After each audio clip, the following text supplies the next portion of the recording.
One sided লাভ মানে একতরফা ভালোবাসা, তাই তো? আচ্ছা, কি হয় এই একতরফা ভালোবাসা? আদৌ যেটা একতরফা হয় সেটাকে কি ভালোবাসা বলা যায়? তো আজ এইরকমই একটা কাহিনী শোনাবো তোমাদের। তো hello guys, welcome to our channel the silent ন্যারেটরে। আমি সাইলেন্ট ন্যারেটর। আরও একবার আপনাদের স্বাগত জানাই আমাদের চ্যানেল দ্য সাইলেন্ট ন্যারেটরে। তো কি এই একতরফা ভালোবাসা?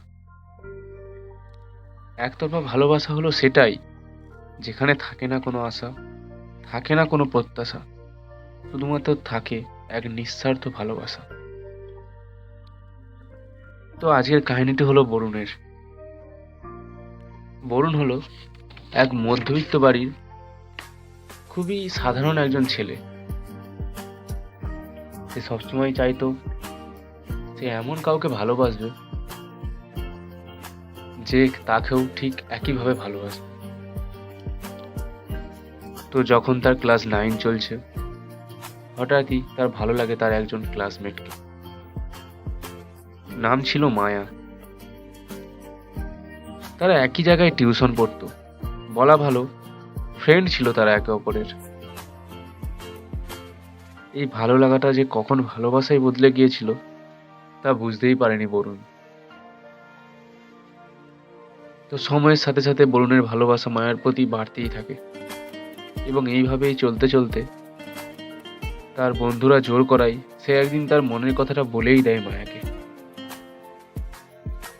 তখন ক্লাস 9 পাই শেষের দিকে।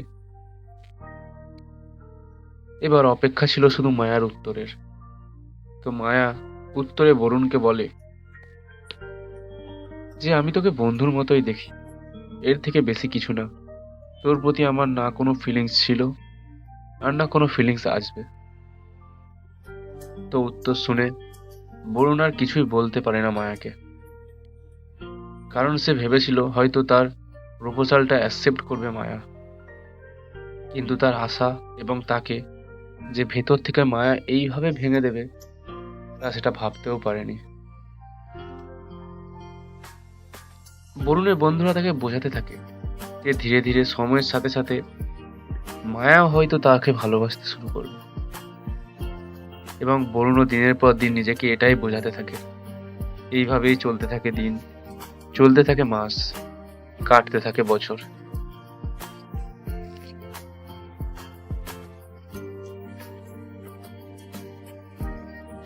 এখন বরুণের ক্লাস 11 চলছে, এবং ক্লাস 11ও প্রায় শেষের দিকে। এখনও সে নিজেকে এটাই বুঝিয়ে চলেছে যেটা সে 3 বছর আগেও নিজেকে বোঝাতো, যে একদিন হয়তো মায়াও তাকে ঠিকই ভালোবাসবে। কিন্তু তার এই অপেক্ষা এবং তার এই নিজেকে বোঝানো আর হয়তো কোনোদিনই শেষ হবে না। শেষে একটাই কথা বলার, ওয়ান সাইড লাভ অর্থাৎ একতরফা ভালোবাসা কিছুটা হলো বাতাসের মতো। এটাকে শুধু অনুভবই করা যায়, ধরে রাখা যায় না। তো আজকের ভিডিওটি এখানেই শেষ করলাম। তো তোমরাও যদি তোমাদের লেখা এই ধরনের কোনো গল্প বা তোমাদের জীবনের সাথে ঘটে যাওয়া কোনো ঘটনা আমাদের সাথে শেয়ার করতে চাও, তো অবশ্যই চ্যানেলটিকে সাবস্ক্রাইব করে কমেন্ট করে যাও।